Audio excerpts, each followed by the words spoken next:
আজকে রান্না হয়ে গেছে অনেকক্ষণ।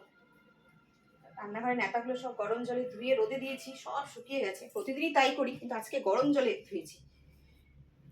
আর আজকে লাঞ্চ মেনু কি কি আছে দেখে নাও একবার। আর প্রত্যেকদিনই দেখাই তোমাদেরকে, আজকে কেন বাদ যাবে। তো এখানে আছে গরম গরম ভাত,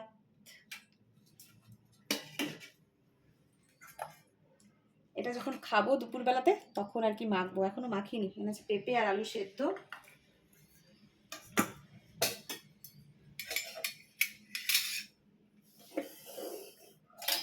এটাতে আছে বাঁধাকপি প্লেন, কিন্তু কোনো মাছের মাথা নেই। গুড্ডু মাছের মাথা দিয়ে বাঁধাকপি খায় না। আর এটা হচ্ছে কচুরলতি।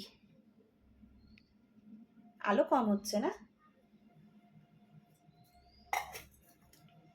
কারণ আমাদের এখানে বারবার কারেন্ট যাচ্ছে আর আসছে। আর এটা কি বলবো, এটা হচ্ছে গতকাল রাতের বেলা তো না, না রাতে না, দিনের বেলাতেই আমি না মুসুর ডাল সেদ্ধ করেছিলাম অনেকটা, তো অনেকটা বেঁচে গেছিলো।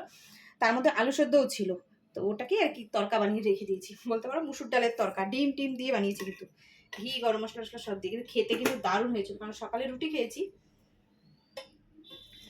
আর এটা প্রতিদিনের মতো মুসুর ডাল, যেটা প্রতিদিন হয়। আর রান্নাঘরে কিন্তু সব কাজ আমার হয়ে গেছে। বললাম আজকে অনেক সকালে উঠেছি, প্রায় 5:30 নাগাদ আমি উঠেছি।